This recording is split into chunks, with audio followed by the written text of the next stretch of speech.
This is really fun. So I've got 3 stories here for Podluck.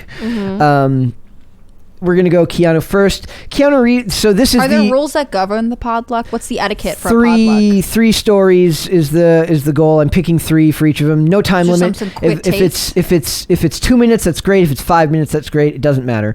But like this one's great because we've talked so much about this already. But the stories keep on coming. So I literally wrote it in my thing as Keanu. Nice Keanu continues. Last time I was on, we talked about Sweet Keanu. See, he is a legend in his own. There's a reason why people will go out and see his bad movies. Like that I will go see Knock Knock. Yeah.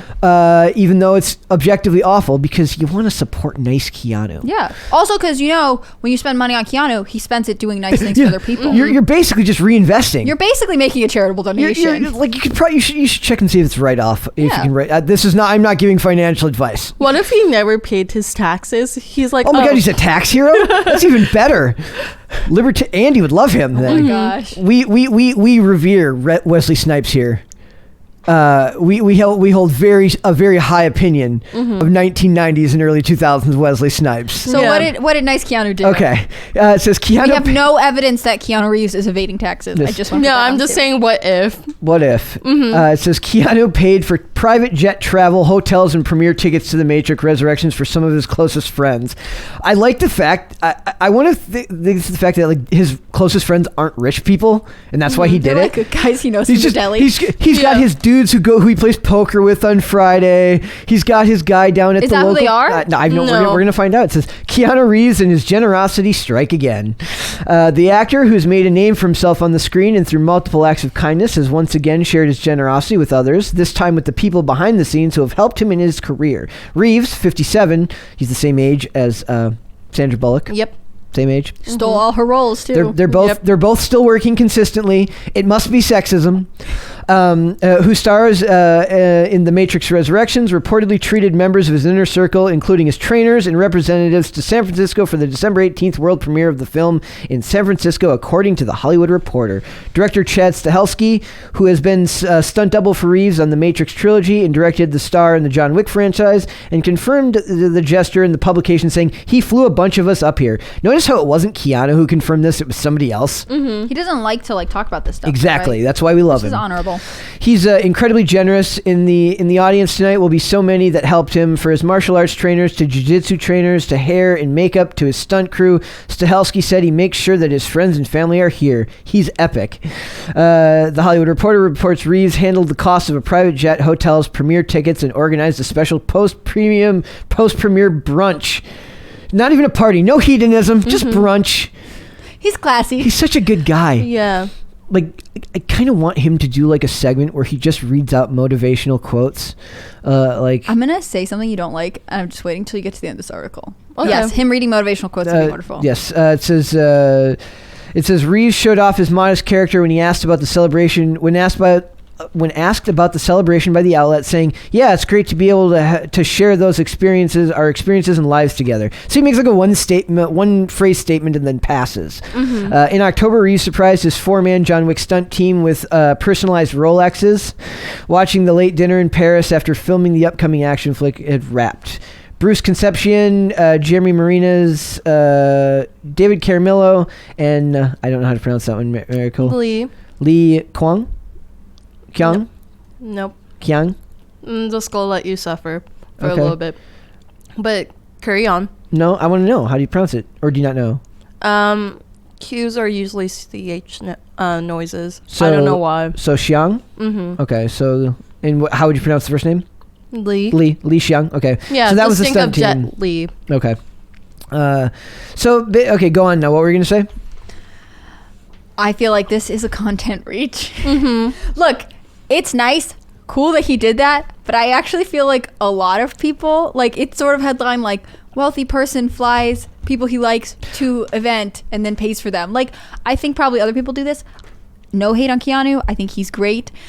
Last time I was on and we talked about Keanu, I mentioned that sometimes I feel like it's cool that we celebrate him and hold him up as someone who does nice things, but maybe also we should remember perhaps our bar for what we expect people to do has gotten so low. Yeah. that he does anything basically human decent, and then we're like, oh my gosh, I think he's an amazing angel among men. It's not that he does things decent, it's that he doesn't want credit for it. Yeah. But also maybe that's a standard we should hold people to too. Like, you do nice things because they're the right thing to do. Yeah. I think it's cool that he's celebrating the people that helped him get where he is. And his other reactions, he gave up, what was it, his like bonuses to movies for people 70 million to like stuntmen and hair and makeup. I mean, I think this is just more of his character, but I do think that these I maybe think these outlets are hopping on a trend here.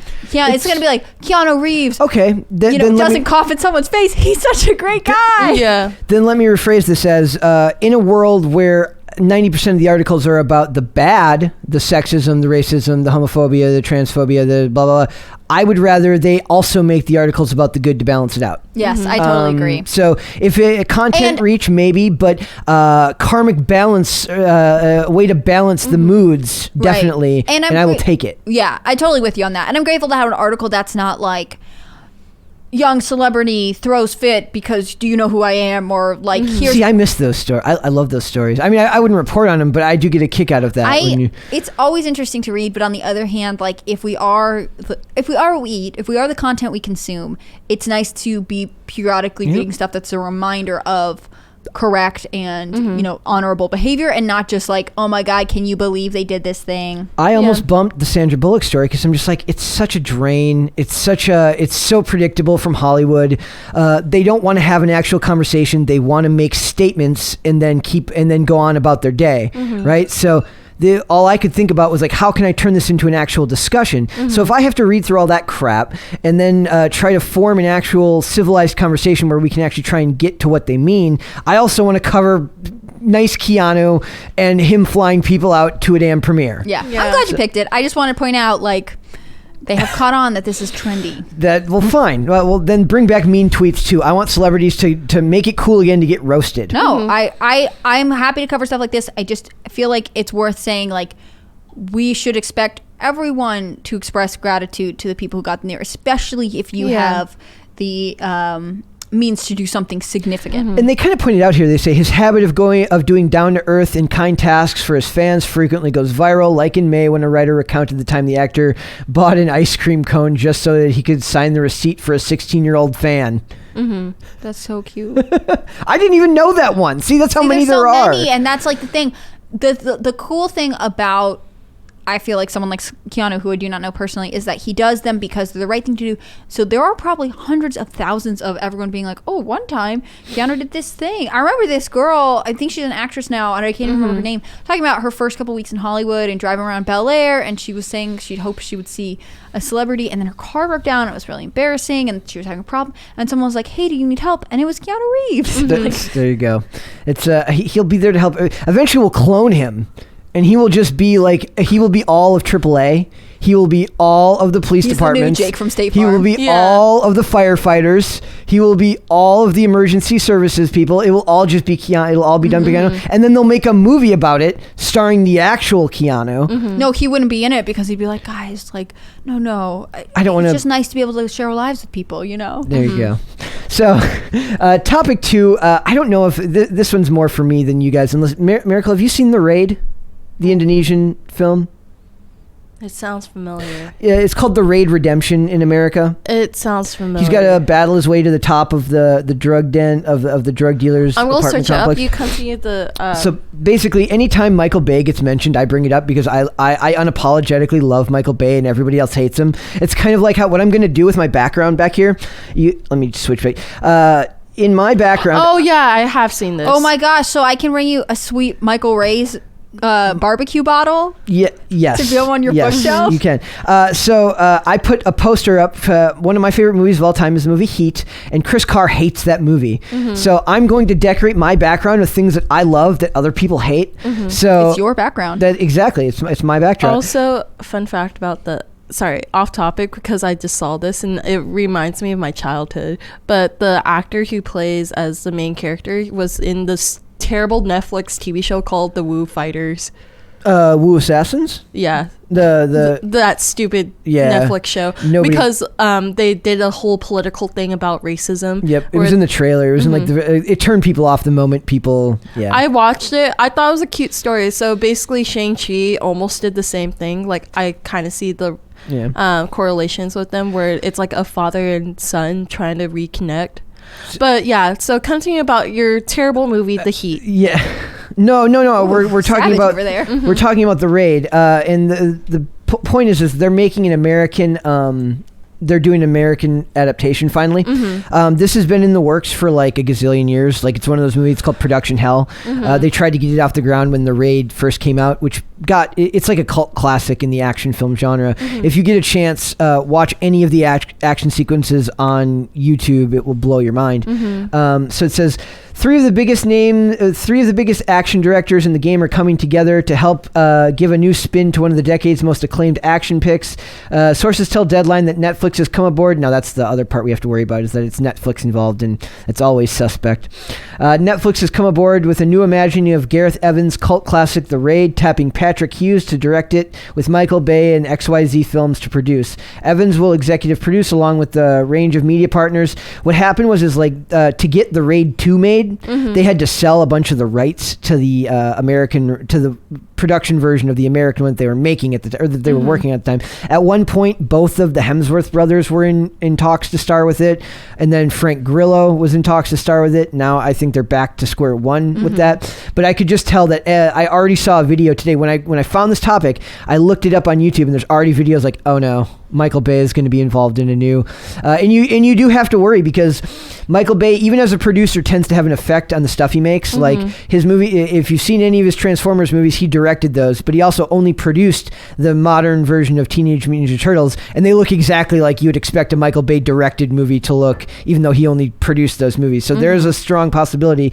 that his view or his approach will factor into the storytelling here, and I will love it. It's probably going to be bad, but you're allowed to love certain bad movies, and you're allowed to like whatever you like, man. Exactly. Like, you don't have to justify yourself for me. Yep. You're a Michael Bay groupie, and that's all you need to say. Not a groupie. Just I just give him a lot of leeway, because I like a lot of the kind of his signature. They're cheesy, and I love it. Yep. And I love gratuitous slow-mo. I love lens flare. I love the American, well, I don't love the American military per se, but I love the unapologetic patriotism of it, right? So like if you watch any of the honest trailers for any Michael Bay movie, they're hilarious, because they're 110% accurate, and they're 110% accurate as to why people probably don't like them. I just accept the fact that I do like them, and that's okay. So it says the package has been in the work for some time. Insiders all came together after the rights lapsed over the most recent try at a reboot. That was the Frank Grillo one that they wanted to do.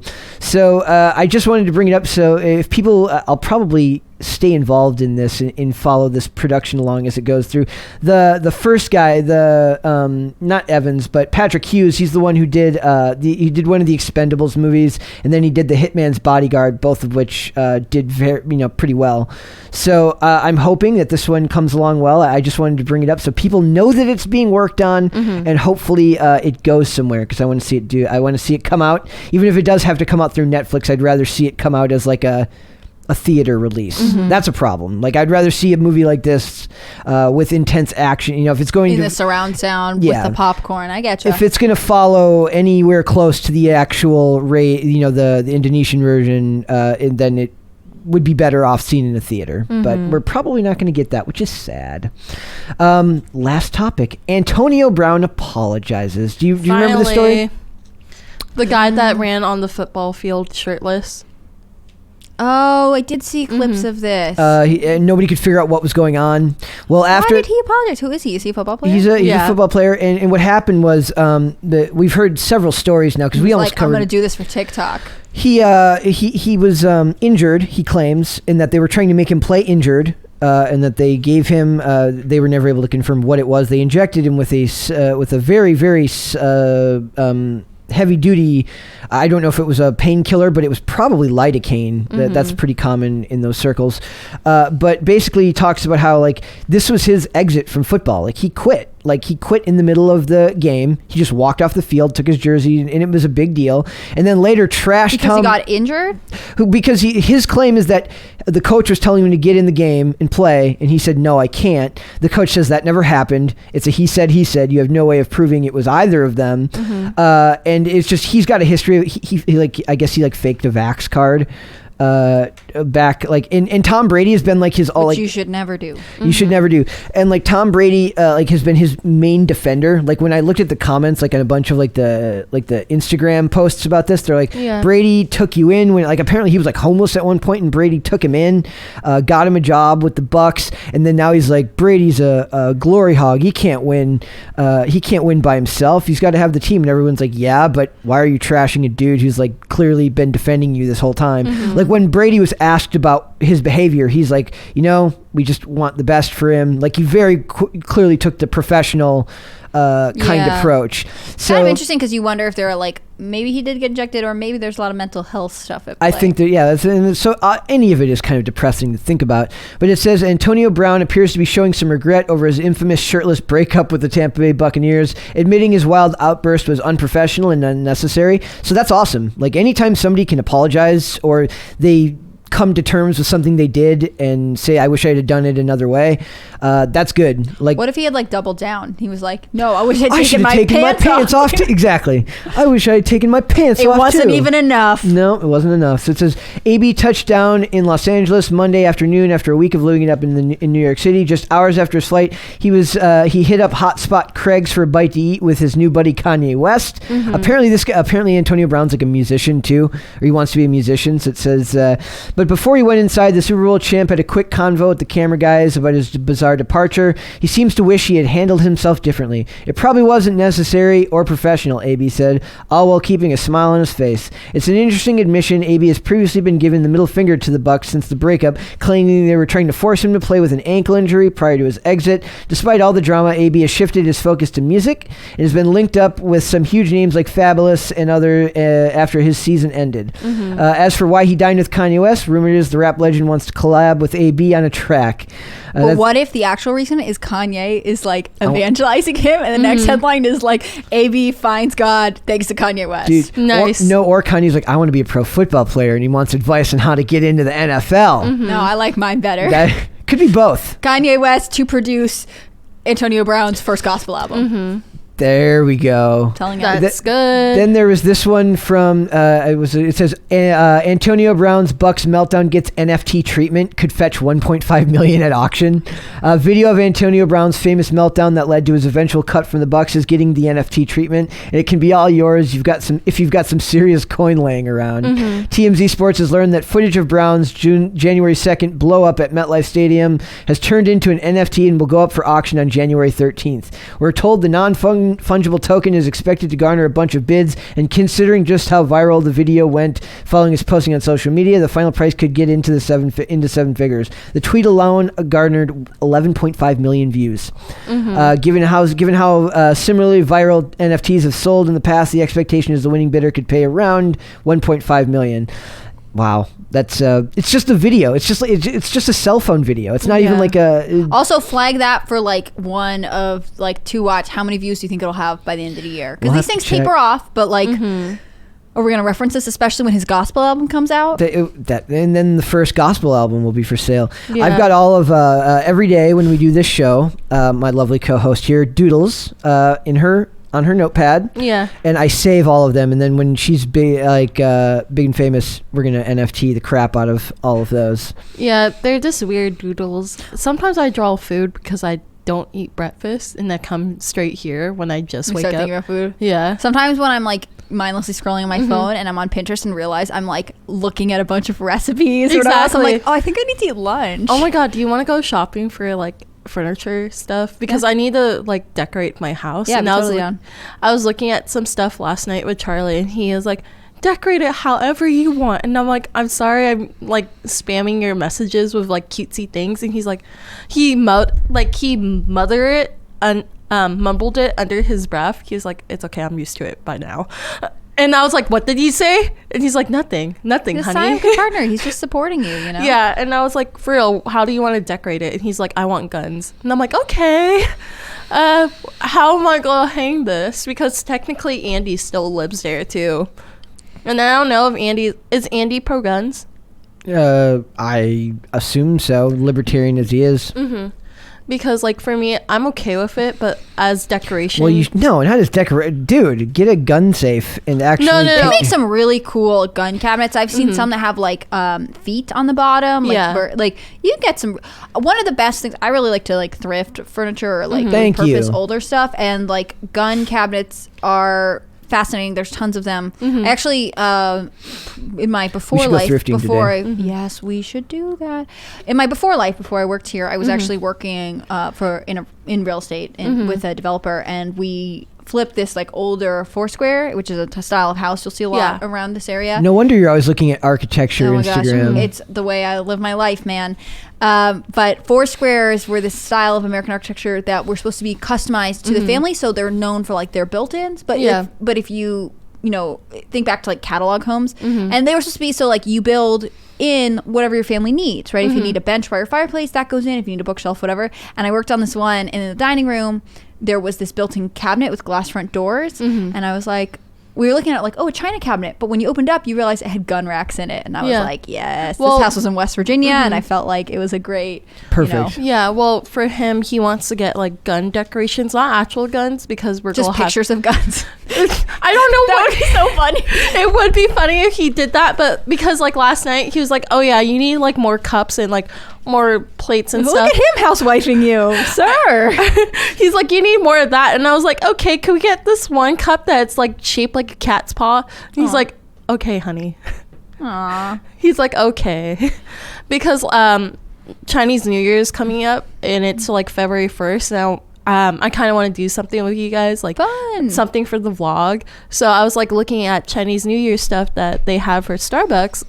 If you guys are not familiar, Starbucks in Asia, dude, their merch stuff is like banging. Like, so the Year of the Tiger stuff, they have like a Year of the Tiger is a huge deal too, right? Yeah, because it's even though it's not the first zodiac sign, it's the third one, but it's known it has a lot of like powerful connotations. Yeah. So also why I like the Year of the Tiger, because I was born the Year of the Tiger also of 99. I was the cutoff date. I know there because you're like a New Year's baby, right? Yeah. They NPR did or This American Life had a whole segment on parents who specifically try to have children in Year of the Tiger. Yeah. And studies found in China that like children who are Year of the Tiger perform better in school. Like there's all this stuff, and it's the idea of like, is that because people told you from the start that you were special, you're born this year, or is there actually something going on? Well, also like after I was born in the Year of the Tiger, I had friends who were born in 2000, and they're like, the new trend is like they want their kids to be born in the Year of the Dragon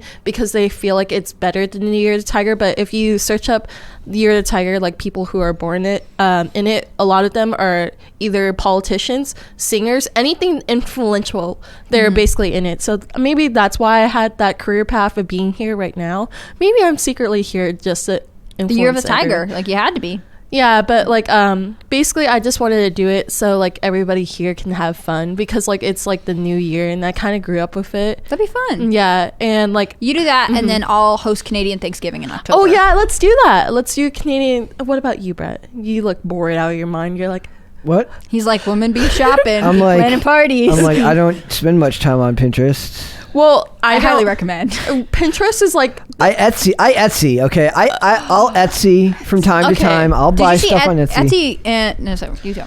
I love Etsy. I love political, but okay. I love Etsy, but they're terrible for their artists. They're terrible. So like it's good for people who are buying it, but if you sell artwork on Etsy, it's like the worst thing ever, because like you don't get the full money because they charge you. They're like, here's the tax for this, here's the tax for that. Like you don't get profit. Thanks for watching this clip, guys. If you want to see full episodes or follow us on social media, links are in the description below. Bye.